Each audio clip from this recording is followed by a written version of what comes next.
Hello friends, welcome to Lakshmi ఒలువులాస్ kitchen. నేను మీ లక్ష్మి.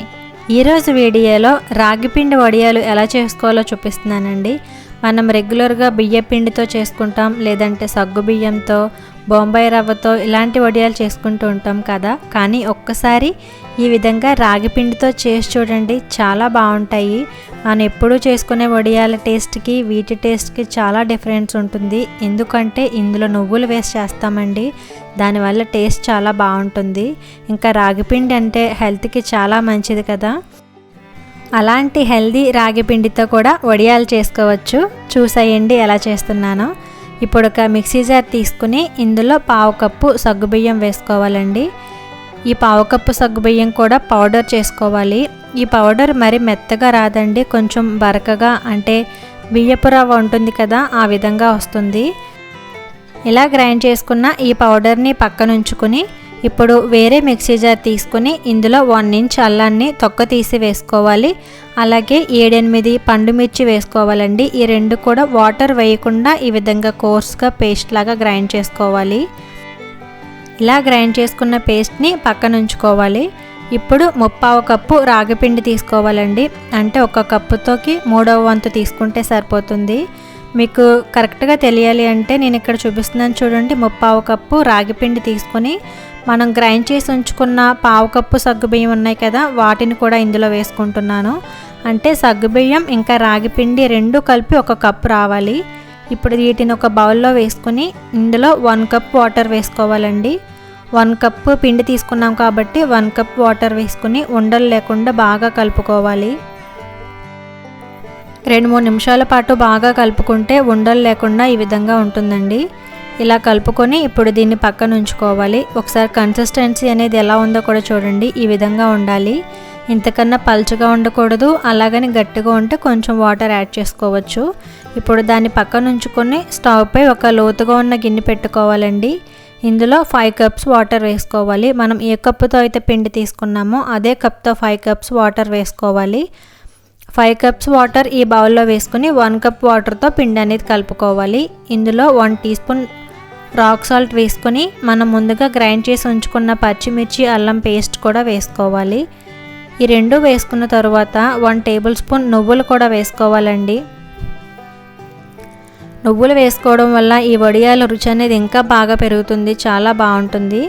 అలాగే నువ్వులు వేసుకున్న తర్వాత 1 టీ స్పూన్ జీలకర్ర కూడా వేసుకొని ఒకసారి ఇవన్నీ కూడా కలుపుకొని హై ఫ్లేమ్లో ఈ వాటర్ని మరిగించుకోవాలి. మూత పెట్టుకుని మరిగించుకుంటే త్వరగా మరుగుతుందండి. వాటర్ ఈ విధంగా మరుగుతున్నప్పుడు మనం ముందుగా కలిపి ఉంచుకున్న సగ్గుబియ్యం ఇంకా రాగిపిండి మిశ్రమం ఉంది కదా, దాన్ని ఒకసారి బాగా కలుపుకొని ఇప్పుడు మీడియం ఫ్లేమ్లో ఉంచుకొని ఈ పిండిని వేసుకుంటూ కలుపుకుంటూ ఉండాలండి. మనం పిండి వేస్తూ కలపకపోతే కనుక అది ఉండల్లా వచ్చేస్తుంది. అందుకోసం ఒకసారి వేస్తూ ఇంకొక వైపు కలుపుకుంటూ ఉండాలి. ఇలా కలుపుకునేటప్పుడు మీడియం ఫ్లేమ్లో ఉంచుకొని ఒక 5 మినిట్స్ పాటు ఇదంతా కూర దగ్గర పడేంత వరకు ఉడికించుకోవాలి. చూసారా ఎలా బాయిల్ అవుతుందో? ఈ విధంగా ఉడకాలండి. 5 మినిట్స్ పాటు ఉడికించుకుంటే సరిపోతుంది. మనం పల్చగా ఉన్నప్పుడే దింపేస్తే కనుక ఆ వడియాలు అనేవి విరిగిపోతాయి. అందుకోసం బాగా ఉడికించుకోవాలి. 5 మినిట్స్ ఉడికిన తర్వాత ఈ విధంగా దగ్గర పడుతుందండి. చూసారా, ఇంత దగ్గరకు వచ్చేంత వరకు ఉండాలి.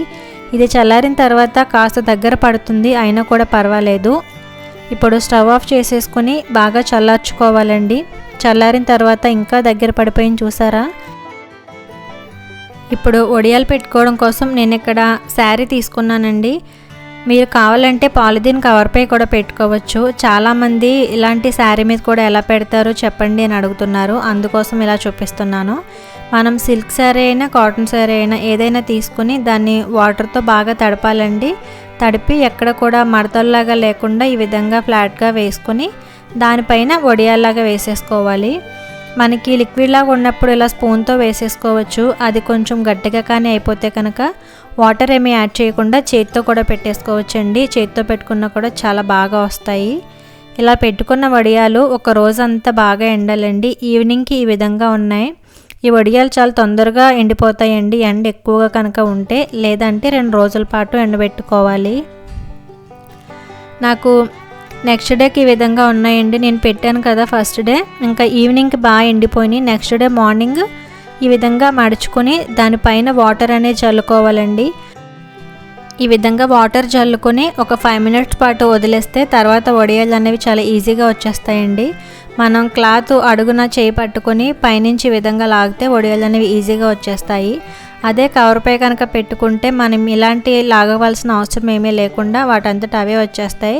అందుకోసం ఎక్కువగా అందరూ కవర్పై పెట్టుకుంటారండి. ఇలా తీసిన వడియాలు కొంచెం తడిగా ఉంటాయి కదా, ఎందుకంటే మనం వాటర్ వేసాం కాబట్టి దాన్ని ఒక రోజు మళ్ళీ ఎండలో పెట్టుకోవాలి. ఎండలో పెట్టిన తర్వాత ఈ విధంగా రెడీ అయిపోతాయండి. బాగా ఎండిన తర్వాత ఒక 8 కంటైనర్లో వేసుకుంటే 1 ఇయర్ పాటు నిల్వ ఉంటాయి. ఇప్పుడు స్టవ్ ఆన్ చేసుకొని ప్యాన్ పెట్టి ఇందులో ఆయిల్ వేసుకొని వేడైన తర్వాత మనం ఎండబెట్టి ఉంచుకున్న వడియాలు వేసుకొని వేయించుకోవాలండి. మీడియం ఫ్లేమ్లో ఉంచుకొని వేయించుకుంటే సరిపోతుంది. ఇలా వడియాలన్నీ వేయించుకున్న తర్వాత ఒక ప్లేట్లోకి తీసుకొని మనం ఏదైనా వెజిటేబుల్స్ కర్రీస్ చేసుకున్నప్పుడు కానీ రసం చేసుకున్నప్పుడు కానీ తీసుకుంటే చాలా బాగుంటుంది. ఒక్కసారి ఈ వడియాలు ట్రై చేసి చూడండి, మీ ఇంట్లో వాళ్ళకి బాగా నచ్చుతుంది. రాగిపిండితో హెల్తీగా వడియాలు అనేవి అందరు ఇష్టపడతారు కదా.